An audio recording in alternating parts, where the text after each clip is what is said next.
Welcome to the Mind Solution Podcast with Sarah Maud. The Mind Solution Podcast is for leaders like you who are passionate about well-being in the workplace because you understand that a strong, resilient and happy workforce is the key to your organisation's success. The Mind Solution Podcast is here to help you. So join us every week where we'll share with you powerful insights, strategies and know-how to ensure that your people and your organisation are truly thriving from the inside out.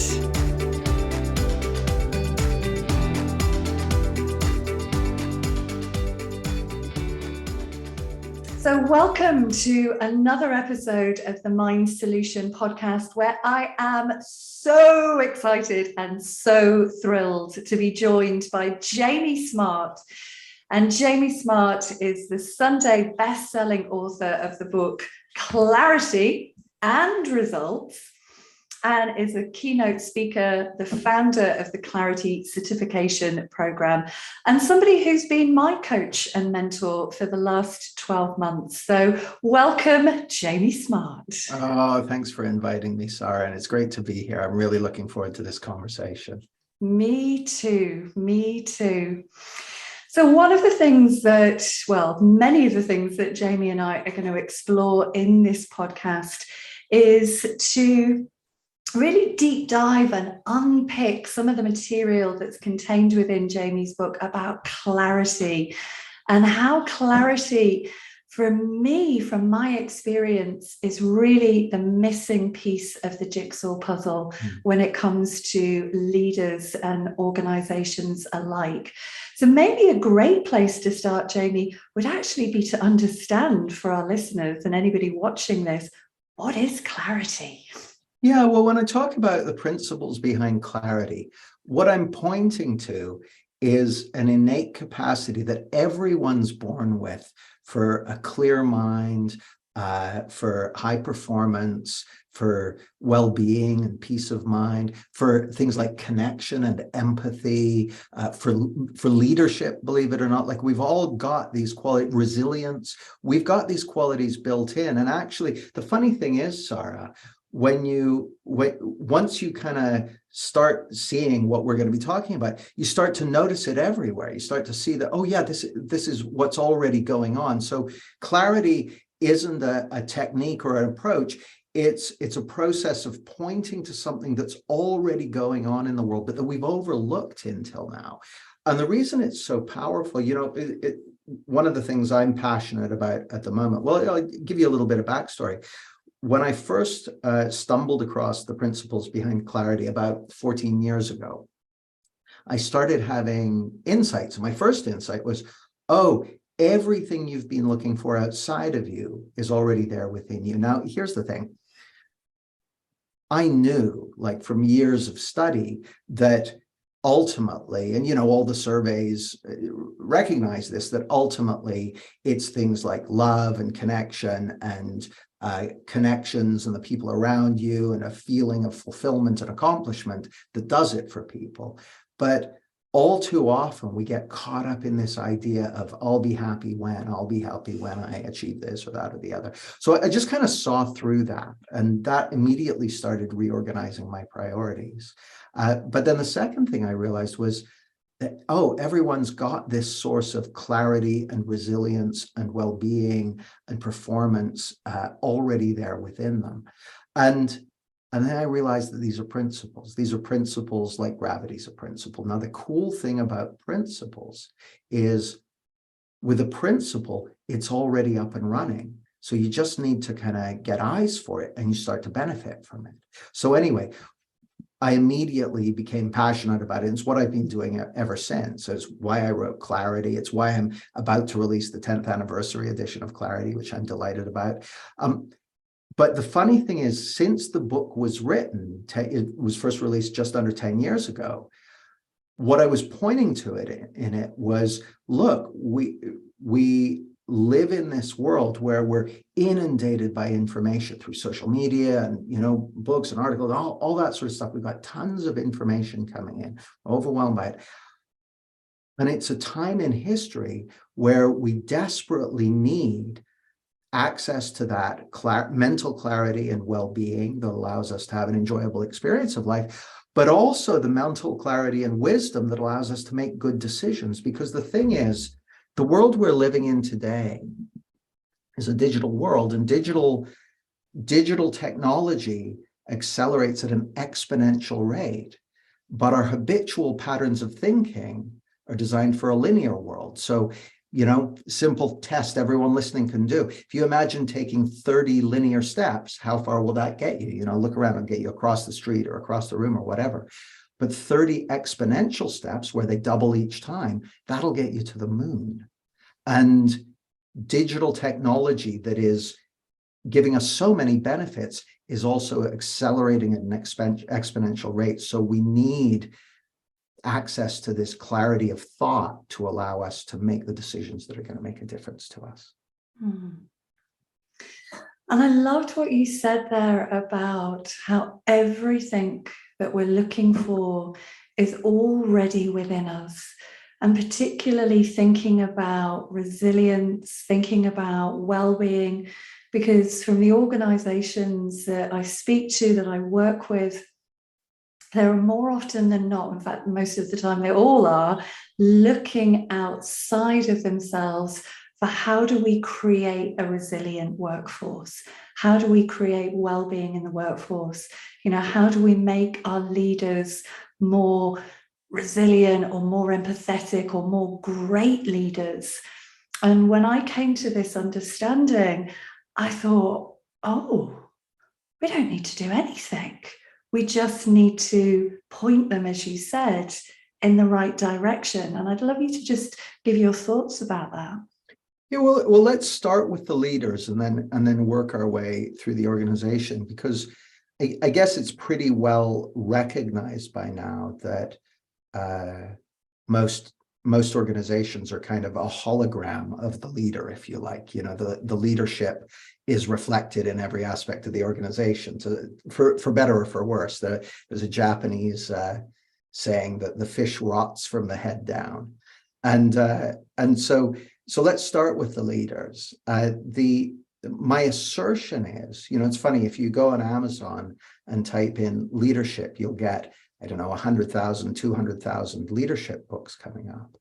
But leadership is one of those domains that's not well understood. So my assertion is this: like, if you imagine for a moment pretending to have a cold. I bet lots of the people listening to this have pretended to have a cold when they called in sick from work or that sort of thing, or maybe amped it up. And the thing is, if you're pretending to have a cold, it's hard work and it's not that convincing. But if you've actually got a cold, the symptoms emerge automatically, no effort required. Well, what I'm going to suggest is that most leadership books are trying to get you to pretend to be a leader. Like they're giving you the symptoms of leadership. Whereas the most powerful way to do it is to catch the bug of leadership and the bug is to get connected with the innate source of leadership that everyone has within them. Because if you take a step back and you think about what leadership is, it's about having an idea of somewhere that you're headed that's worth going, and then inviting people to come with you. Either, inviting by whatever means, but by whatever means makes sense. So for that to be real and authentic, the leader needs to have a felt sense of connection to what they're wanting to create. It's got to matter to them.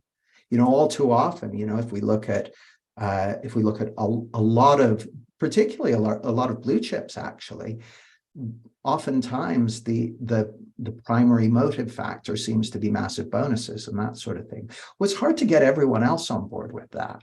And in his book Drive, Daniel Pinker, after a lot of research, determines that while money can be a motivator in a short term for relatively manual tasks, for cognitive stuff, it's actually a negative, it's a demotivator. And that for cognitive stuff, that autonomy and mastery and purpose, meaning, those are important. So it seems to me that the starting point for leadership is about having somewhere worth going, that you genuinely want to go.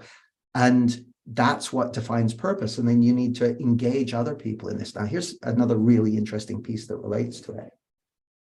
There's a Harvard Business Review article called, I think it's called State of Mind Drives Performance, or the link between state of mind and performance. It's in my book, Results, but I won't be able to find it. So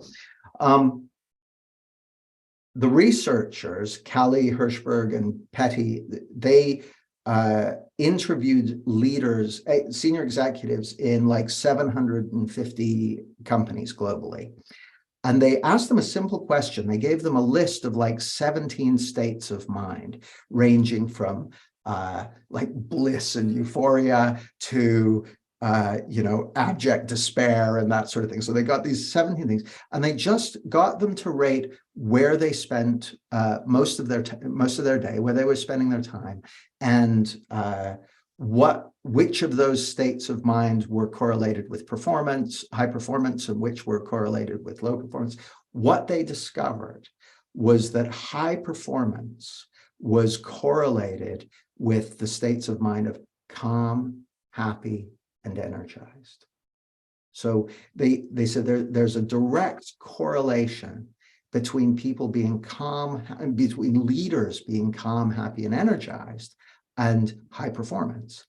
They said that on the flip side, there's a direct correlation between low performance and frustration, anxiety, tiredness, stress. So stress leaders are operating at a lower level of performance. Now, here's the icing on the cake. In both cases, the state of mind of the leader is kind of infectious and gets picked up by the team and the organization around them. So I lay that out because what I'm going to suggest is that it's really interesting. Actually, I wrote about this in Results as well. I was speaking to the general manager of a large hotel in London, and I was asking him about, he wanted to look at doing a program with his staff and that sort of thing. And I asked him about what his objectives were. So I said, like, the kind of questions I ask. If I could wave a magic wand and you could have everything you want, be the way you want to be around here, how would you want it to be? Well, he said right away, he said, that's easy. We need to be top 10 in TripAdvisor for London. Ideally close to the top, ideally number one, but that may be a pipe dream. But we need to be top 10 because, of course, in London, TripAdvisor is how people are finding hotels. And if you're not in the top 10, you're not getting it. So anyway, I said, oh, okay, well, what do you think makes the difference? What's going to do that? And he said, well, it's going to be the attitude of the team, the everyone that the customers and guests are interacting with. It's going to be their vibe. I said, right on. That, I was genuinely gratified because it's so rare to hear that. But this guy really got it. So I said, what are you doing? He said, what can you do? Like we've repainted the break room where they have their breaks, and we're giving them free sandwiches. But everything that he had absolutely locked onto what the factor was that was going to drive results. So he knew what it was. He just didn't know where it came from. Mm-hmm. So we had a conversation, and during that conversation, I said, you know what, you're the first person I've spoken to in a long time who intuitively knew what the driver was. Now we just got to find out, how is that activated? Well, what I'm going to suggest is, Sarah, is that the difference between a staff member who's in a good state of mind, who's calm, happy, energized, glad to be at work, connecty, that sort of thing, and one who's miserable, stressed, all that sort of thing, is going to be entirely internally generated. And the good news is that a calm, happy, energized state of mind is actually natural for human beings when nothing else gets in the way. If you doubt that, look at kids. Little kids, you look at little kids, or, we live in a world where little kids are born with beautiful mental health. Their mental health is excellent. We don't see little kids going for psychotherapy session at, age 2 and that sort of thing, babies, and then through the process of enculturation, they're turned into mentally unwell teenagers and adults in fairly short order. My assertion to you, as you know, is that clarity and peace of mind and well-being is our natural state, and all that gets in the way of it is a simple misunderstanding about how our experience is created. And it's so interesting that you talk about the gentleman, about all the things that he was doing in the environment, in the physical environment, to try to influence, to try and create that state. Because something that I hear so many times is when I ask an organization, tell me more about yourself, 9 times out of 10, they will say, well, it's a very fast-paced environment. Now, I don't know about you, but fast-paced environment doesn't really give me any information about what it's like. It could just mean that there's a lot of things which are maybe dysfunctional, and that they have this misunderstanding that there's something in the environment that's contributing to burnout, that's contributing to performance, that's contributing to how we feel. So what would you say to somebody that's saying, but we're different, we have this really fast-paced environment? Well, I know there are a lot of industries where fast pace is just that's comes with the territory. So it's like, I know that I'm not going to get any traction by. I've heard other people say, yeah, you just need to slow down. It's like, well, hang on a second. If you're working in an industry that's highly competitive, and that you're I don't know, doing software projects or whatever it might be, it is going to be fast paced. There's going to be a fast pace. And so the question is, what's the difference between, because I guarantee you, if you look at companies who are operating at a fast pace and delivering results, like doing it, you'll see a range in terms of mental health and well-being. You'll have super fast-paced companies where staff members are exhibiting high levels of mental health and well-being, and you'll have super fast-paced companies where the rate of burnout is through the roof. So the pace is not, if that's the case, right? If you've got both, then pace is not a determining factor. Like in any case, when you're looking to explain, if you want an explanatory factor, you need to make sure that it is explanatory. So if there are fast-paced businesses where people are robustly energetic and healthy and that sort of thing, and fast-paced businesses where they're not, where they're burned out, where they're falling off the perch, then pace isn't the discriminator. So we need to find out what's the discriminator. And my simple answer to the question is the discriminator is going to be the climate of the company. One of my clients is and he's a dear friend as well. I don't want to be specific about the space, but he works in the large startup space, has successfully grown and launched large organizations several times over, and now runs a consultancy doing that. But we're having a conversation about this, and he said what he's found that is absolutely essential in growing a fast-paced team. He said, number one, you've got to have that sense of pace. And he actually used the word urgency. He said, you have to have that sense of urgency because things are happening so fast. He said, however, everyone has to feel safe. Mm-hmm. So it's not about, I don't think fast or slow is the discriminator. If you've ever been to the DVLA in the UK or the whatever, I can't remember what the post office in the US, that people can be really, really unhappy and burned out without moving at a fast pace. I think that people need to feel psychologically safe. They need to feel psychologically safe. They need to feel that they have the freedom to experiment and grow and express themselves, to make mistakes. And so that's what he said. The faster pace they wanted to run at, the more psychological safety people needed to experience. He said if you had that, and you had to have that sense of purpose, like everyone on the same team working towards something that really mattered to all of them, and they needed to feel psychologically safe.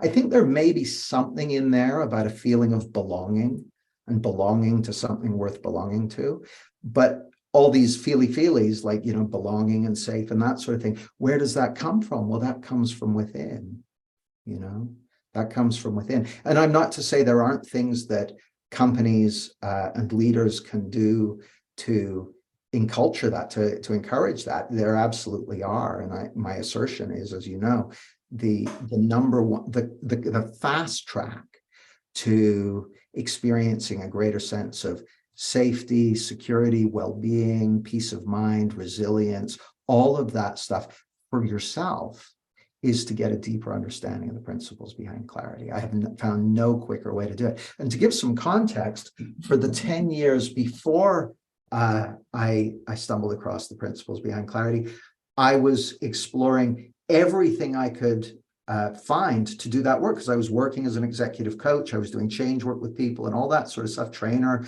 And so NLP, CBT, basically if it Jungian, positive psychology, all that stuff, I was going for whatever I could find to help create those conditions for people, help people create those conditions for themselves. But when I came across the principles behind clarity, it's by far the fastest route I've found to connecting with that source of resilience, peace of mind, clarity, and well-being that exists within everyone. And then what that drives is high performance. Yeah. And the word psychological safety is one which we're hearing much more nowadays, certainly over the last, I would say, 12, 24 months. And I know from the management mental health training that we provide, it's helping managers to understand how they can cultivate, as you say, that feeling of psychological safety. And I guess that comes also back to, as you said, the leadership piece and really being able to connect with their people in a way that allows them to generate those feelings of feeling safe. And a big thing that I certainly observe when it comes to leaders and managers is the piece around really listening and listening well. And I know that so many of the hundreds and hundreds of people that we've put through our programs, they think they're really good listeners. And then they go through the program and they go, oh, okay, I listen to respond, or their mind, because they haven't got that peace of mind, their mind's just going at 100 miles an hour. So they're not really listening. And I'd love your thoughts about listening as well, being that such an impactful thing in terms of leadership impact. Yeah, well, it's funny. It really connects into everything you were just talking about, because and I was one of those people, right? When I first came to this understanding, I thought I was a ninja listener, but I was just really good at paying attention to all the bits of what someone was saying so I could respond right. And when I learned to listen, what I discovered is that really listening, it's kind of interesting. There are a couple of elements that strike me. One is that if you stop and think about it for a moment, the word empathy brings into connection about a bunch of different other ideas, including intimacy, including the feeling of connection, all that sort of stuff. Well, the amount of connection, empathy that someone will experience in conversation with you is going to be inverse to the degree you're trying to control the conversation, right? So what I found is that when people learn how to listen, it's like a shortcut for connection and empathy. Like you feel closer to the people around you. Now, a couple of things, and then I'll talk specifically about listening. There's this great film with Russell Crowe called Master and Commander, and he plays the captain of the Bounty, of the mutiny on the Bounty ship. So he's the captain of that ship, and what he demonstrates in that role is that sometimes he has to be in times of crisis, he has to be total authoritarian, just tell people what to do. And this makes sense, right? Like if you're in a building in your office with a bunch of people and there's a fire, you say, okay, we're going out this way. You tell them what to do. If people go, oh, but I don't like being talked to like that. It's like, get out of the building. Oh, but it's like people just have to do what they're told when it comes to that sort of thing. Or that's the kind of style of leadership, if you like, is a much more authoritarian approach in times of crisis. Now, that's useful, but you don't want to be using it all the time because it's going to cost you in terms of empathy, connection, well-being, and if you use it all the time. In times that aren't crisis, a much more collaborative approach is going to give the opportunity to build empathy and connection and that sort of thing. And so I think that we see the link back to the Harvard Business School piece. If leaders are in a place of frustration, anxiety, tired, stressed, they're going to be operating as if it's a crisis. And so they're going to be relating to their work, their team, their colleagues, whoever, their clients, their customers. They're going to be relating to them as though it's a crisis and as though they're objects to be transacted with rather than fellow human beings to be in relationship with. Because, empathy and connection is about relationship. So to me, there's a direct line between state of mind and empathy, connection, resilience, all of that stuff. It's all one thing. It's all the same thing. It's like a sliding scale. As we slide it up and down, we'll see all those other things that are important to the organization, either going up or down. So it looks like a simple thing at first, but it's actually connected, not just into connection and empathy and that sort of thing, but also creativity and problem solving, also in being able to find solutions to impossible problems. Also in being able to, stay in touch with or rediscover purpose and direction in the business. It's all connected to that. So with how that ties into listening is, if you want like the best hack I've ever found for building connection in relationship is genuinely listen in the way that you listen to something that you're interested in or fascinated by, or music or poetry. Like, listen to really do your best to really get what it's like to be the other person, to be on the same page with them. And when you're really listening to someone, they can feel it. They can tell. Like, you can tell, right? You're listening to this, you can tell the difference when you're on the phone to someone and then you can just suddenly tell they're not listening. You can tell when someone's not listening to you. Well,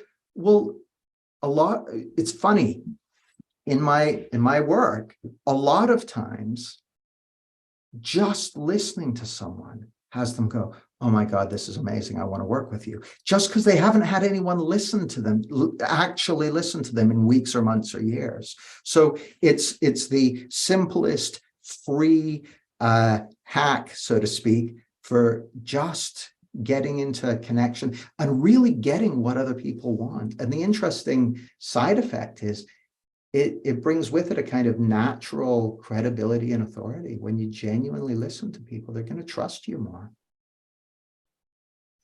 And I always remember you saying when we worked together that when you increase your ability to listen by 1%, you can increase your impact by 1,000%. And I shamelessly stole that with pride and share that with our leaders and our managers. But I'm curious to get your thoughts, Jamie, about why you think it is that people feel, from my observations, they can feel quite uncomfortable just listening. So, for example, if they've got say, for example, they've got an employee that's sharing something with them that's maybe not work related. Maybe it's something personal, something around their mental health. And so many managers share that, they feel like they've got to jump in with a solution. They've got to help them solve the problem, or that to just sit and just listen, even if it's only for a few moments, it becomes uncomfortable because they feel like they need to give some feedback that they're actually listening. And it's a bit icky for some people. Yeah, well, I guess a couple of things occur to me. One is, when we're really listening, the manager in the situation you just described, what they're responding to is their own, something that's coming from within them. It's not about the other person. I may be related to what the other person's saying, but it's their own experience that's driving it. And it seems like it's coming from the employee, but it's coming from them. And so one of the most valuable things that anyone can learn, I think, is realizing that those signals are coming from within you, but they're not telling you about what you have to do in this moment. Like what I find again and again and again is when you just, if you're listening to someone and you feel that stuff that's coming up, on the other side of it is often a really great idea of what to do, or something to ask, or something to suggest, or whatever it might be. And the funny thing is that the very thing that is afflicting the employee in most cases, when it comes to mental health stuff, i.e.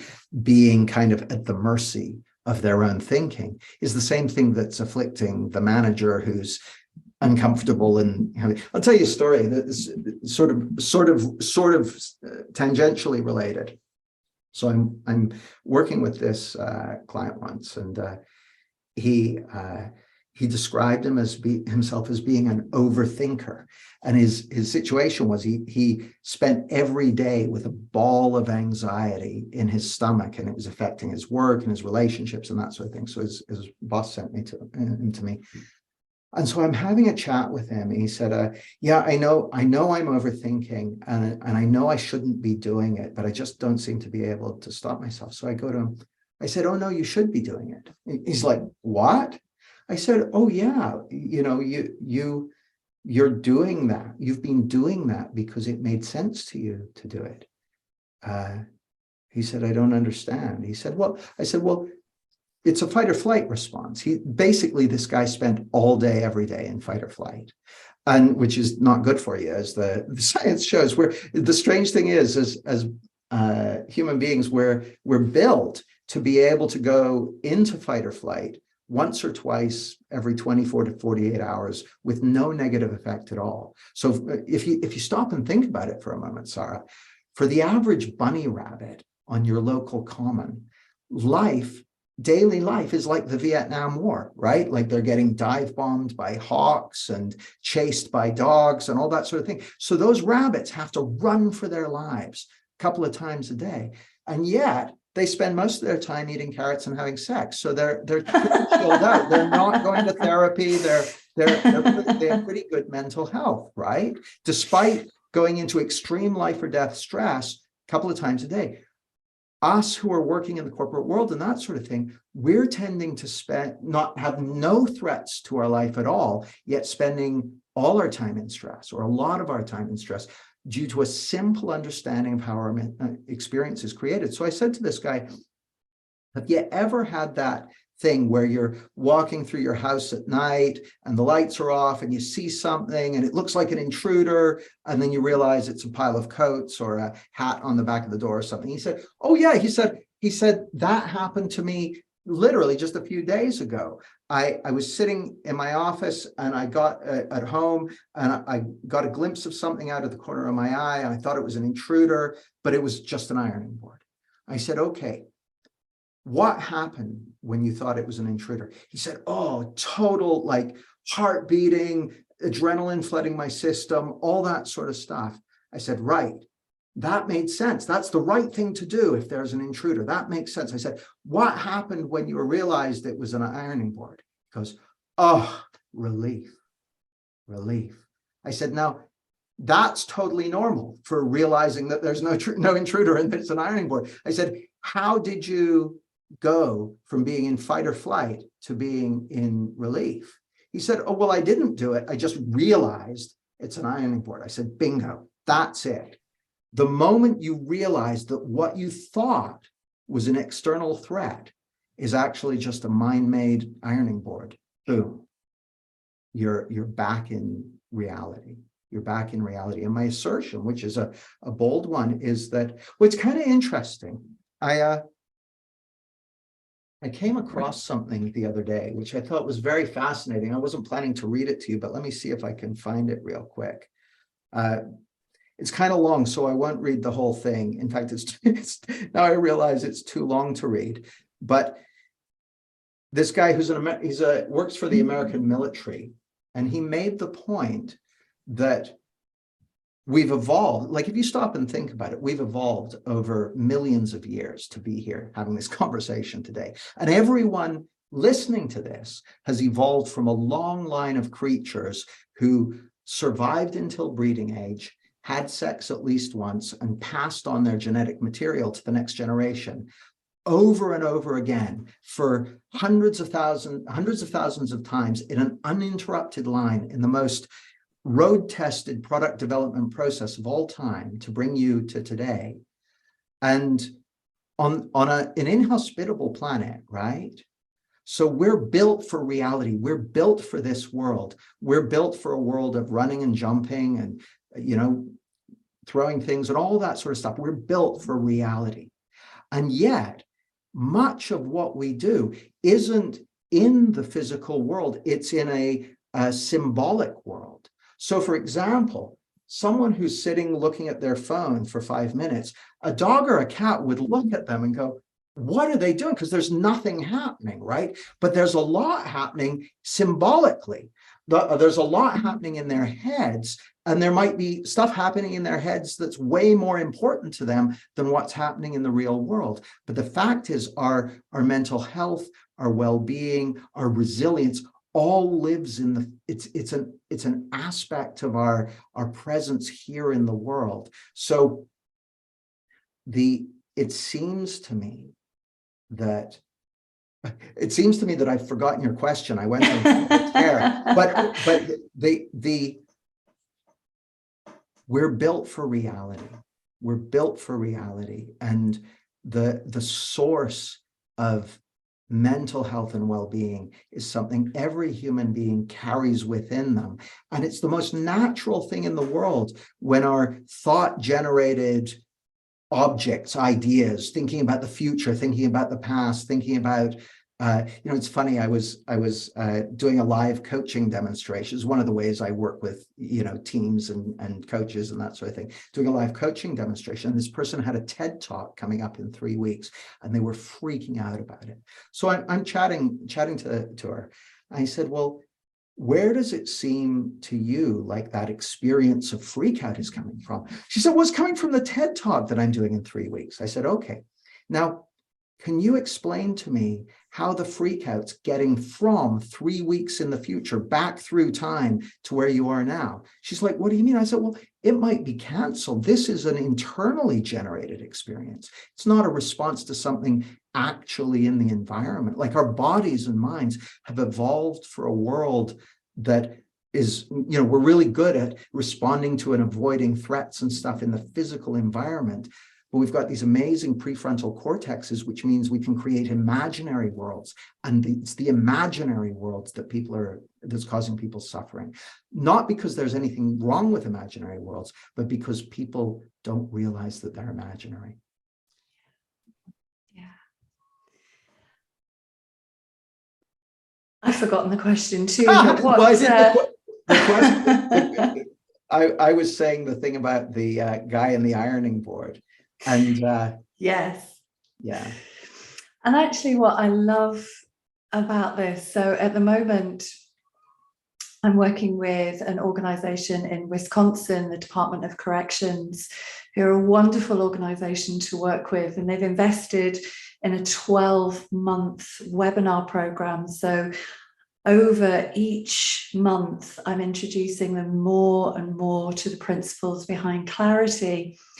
And what's so striking about the feedback that we're getting is that without teaching them necessarily any kind of like, top tips, which so many organizations are quite focused on, is the more that we teach them about how to take things off their mind, the more that we teach them about that self-correcting mind that you've spoken about, the more we teach them about where our experience is coming from at any given moment, that people that have been struggling with anxiety for years, they're just starting to sort of naturally snap out of it and feeling so much calmer, experiencing all the things that you talked about, that peace, that just, peace of mind.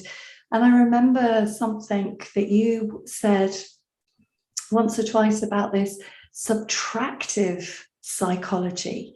And I'd love you to talk a bit more about that. Yeah, well, if you stop and think about it, if you go to your local magazine store, every magazine will have on the cover, the top 5 tips to, a swimsuit body, or the top 6 keys to a healthy diet, or the top 5 whatevers for being rich, or whatever it might be, finding Ms. Right or Mr. Right, or whatever it might be. And the reason that they have those top 5 or 6 or 7 tips on the cover of magazines and every clickbait article on Facebook and all that sort of stuff is because marketers know that our conscious minds respond very, very well to that kind of stuff. They go, we love that stuff. But the thing about all those lists of tips is you read them, and every single one of them, you're like, oh, why didn't I think of that? Yeah, that's a great idea. And then you don't implement them, because it's not tips that drive implementation, it's insight that drives implementation. And I ask audiences this all the time. I was speaking at the NATO Defense College, and I asked them, when do you get your best ideas? So this is an audience of military and civilian personnel. When do you get your best ideas? And the answers that came back were always the same ones, in the shower. For a walk, on holiday, driving to and from work, that sort of thing. And those great ideas, they're not just ideas. The reason they call them their best ideas is because those are the things that got implemented in their lives and made genuine change. And it's a function of a source of insight and realization and creativity that every human being has within them. So what you're saying makes total sense to me. So our conscious minds are like crackheads when it comes to top 5 tips. We absolutely love them. But the thing that makes a difference to us is genuine insight and realization. And so these days, partly because of digital technology, people have more on their mind than ever. So what subtractive psychology, which is the stuff that I'm teaching and that you're teaching, is a simple understanding people can learn that takes things off people's minds automatically, so they can have more of the confidence and well-being and happiness and calm and so on, to create the results that matter to them, because that's what it's all about. So that's what I mean by subtraction. But if you stop and think about it, understanding reality, the epistemologist Gregory Bateson said, the biggest problems in the world are the result of the difference between how nature already works and the way people think. And if you think about it, the process of the evolution of human knowledge has been the process of closing the gap between how nature already works and the way people think it does. So we used to think that the sun went around the earth. It's like, oh no, it works the other way around. We used to think that stars were kept up in the sky because they were made of tinsel or heavenly matter. Oh no, it's gravity. We used to think that illness and disease was caused by bad smells and miasmas. Oh no, it's germs. So the process of the evolution of our knowledge has been a process of getting closer and closer to the reality of how it already works. So when you understand something, it takes things off your mind automatically. When you understand the principles behind clarity, it takes a lot off your mind, because the principles behind clarity are the principles behind how our psychological functioning works. The interesting thing a while back, my colleague Kathy Casey and I went into the maximum security prison, and several prisons actually in California, to work with the inmates there in the gang unit.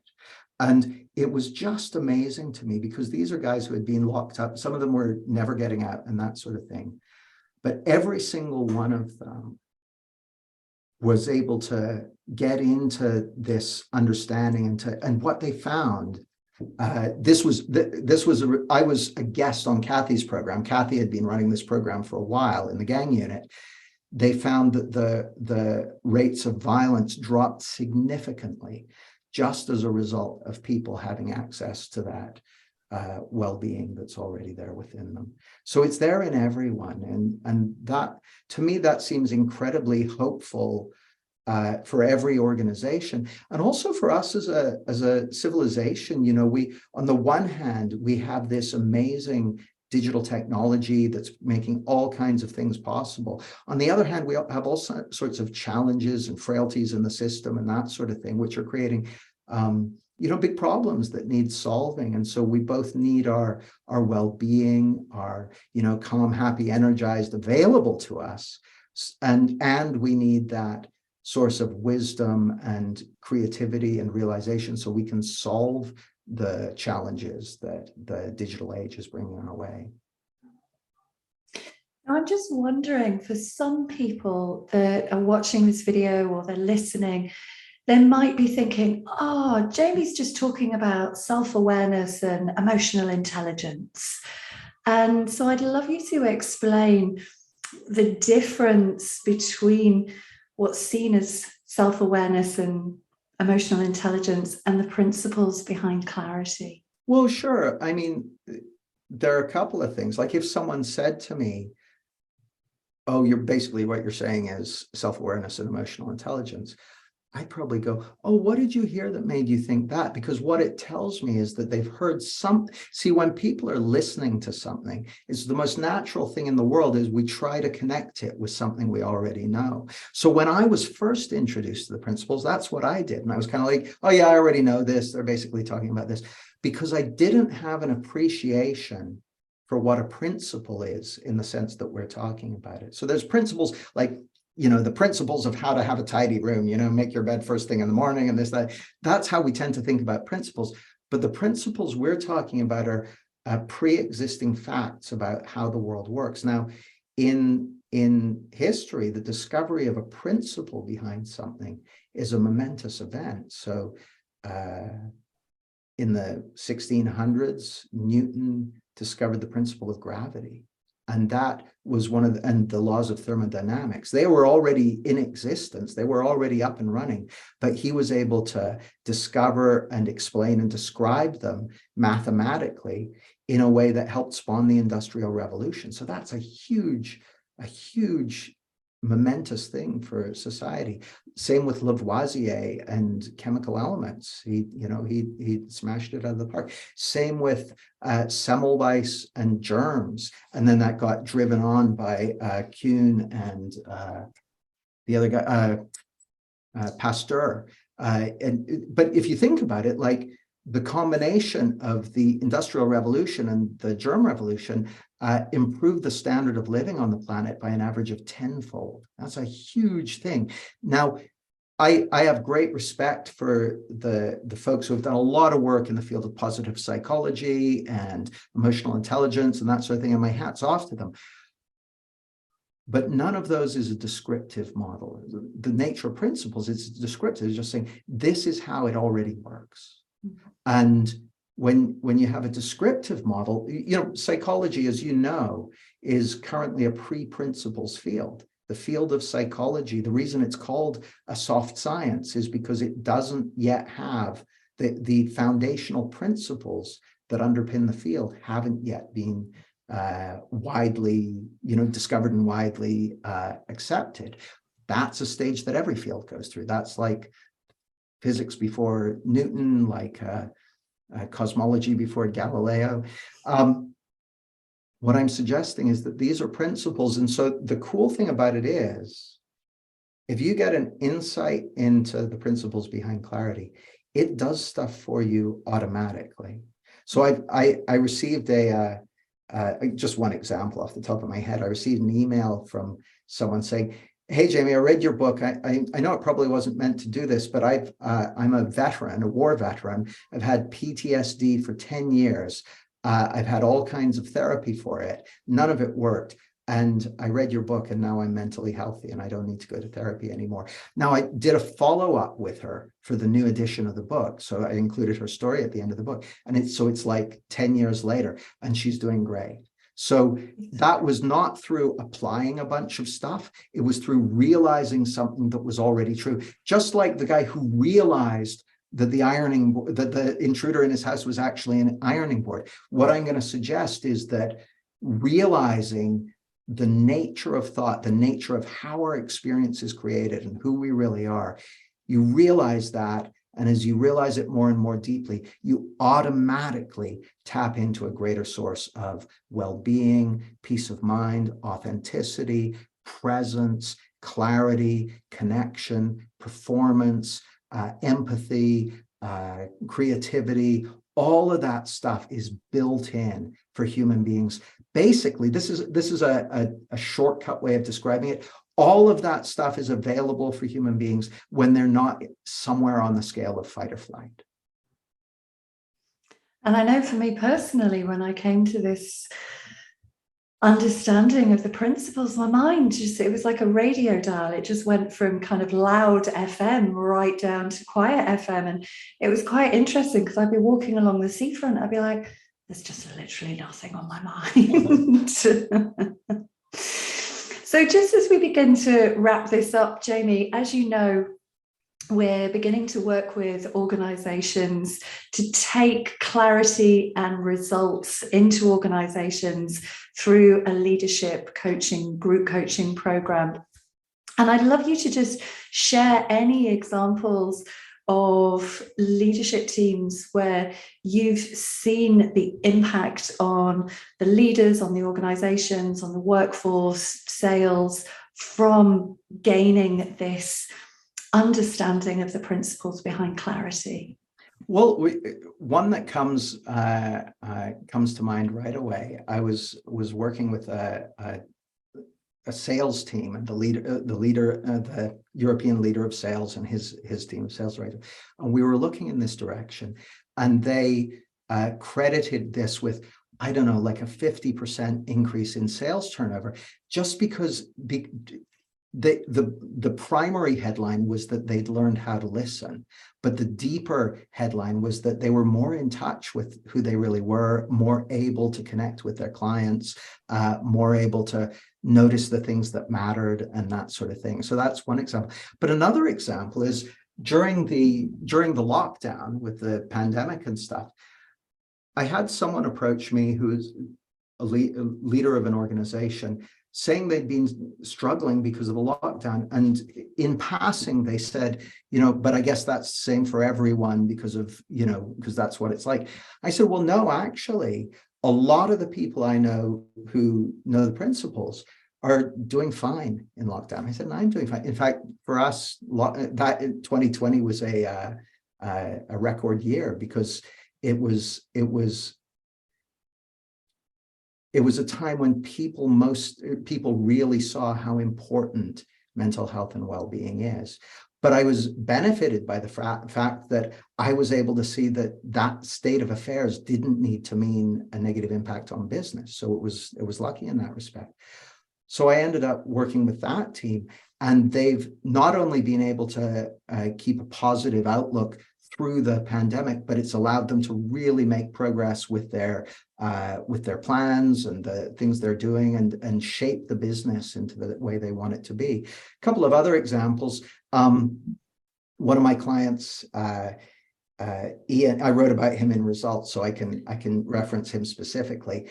He did a CEO intensive with me, where we basically spend 3 days together and basically just clears his mind and helps him have insights about strategy and business and that sort of thing.